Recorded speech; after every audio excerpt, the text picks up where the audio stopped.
Hello everyone, welcome back to Aami spin vlogs. ಒಂದು beautiful and authentic cafe ಹುಡುಕ್ತಾ ಇದ್ದೀರಾ? ಹಾಗಿದ್ರೆ RR ನಗರಕ್ಕೆ ಬನ್ನಿ. ನಿಮಗಾಗಿ ಓಪನ್ ಆಗಿರುವ ಮೊದಲಿಗೆ ತಿಂಡಿ ಬಂಡಿ ಆನ್ ವೀಲಲ್ಲಿ ಶುರುವಾಗಿದ್ದು, ನಂತರ ಅದು ದೊಡ್ಡದಾಗಿ ಉತ್ಕೃಷ್ಟ ಕೆಫೆ ಟೀ ಟೈಮ್ ಆಯಿತು. ಅದರ ಮರು ನಾಮಕರಣವೇ ಹೊಸದಾಗಿ ಓಪನ್ ಆಗಿರುವಂತಹ ಮಗ್ ಆ್ಯಂಡ್ ಮಂಚ್ ಕೆಫೆ. ಒಳಗೆ ಬಂದ ಕೂಡಲೇ cool and com vibe feel ಆಗುತ್ತೆ. ಫ್ರೆಂಡ್ಸ್ ಜೊತೆ ಚಿಲ್ ಮಾಡೋಕ್ಕಾಗಲಿ ಅಥವಾ ಸ್ವಲ್ಪ ಮೀ ಟೈಮ್ ಎಂಜಾಯ್ ಮಾಡೋಕ್ಕಾಗಲಿ ಇದು ಪರ್ಫೆಕ್ಟ್ ಸ್ಪಾಟ್. ಆನೆಸ್ಟ್ಲಿ ಫುಡ್ ಬಗ್ಗೆ ಹೇಳಬೇಕಂದ್ರೆ ಮಗ್ ಆ್ಯಂಡ್ ಮಂಚ್ನಲ್ಲಿ ಎಲ್ಲವೂ super tasty. Especially tea perfectly brewed, soothing plus refreshing. ಪ್ರತಿ ಸಿಪ್ ಕೂಡ ರಿಲ್ಯಾಕ್ಸ್ ಫೀಲ್ ಆಗಿಸುತ್ತೆ. ಅದರಲ್ಲೂ rose milk onion pakoda with kulhad tea super ಟೇಸ್ಟಿಯಾಗಿತ್ತು.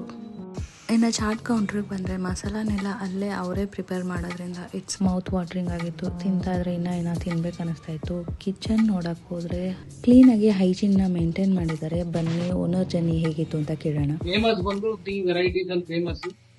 Everything we do it fresh. There is no chemicals, there is no preservatives. Everything is freshly made and given on order. So ಖಂಡಿತ ಬಂದು ಮಾಡಿ taste ಮಾಡಿ.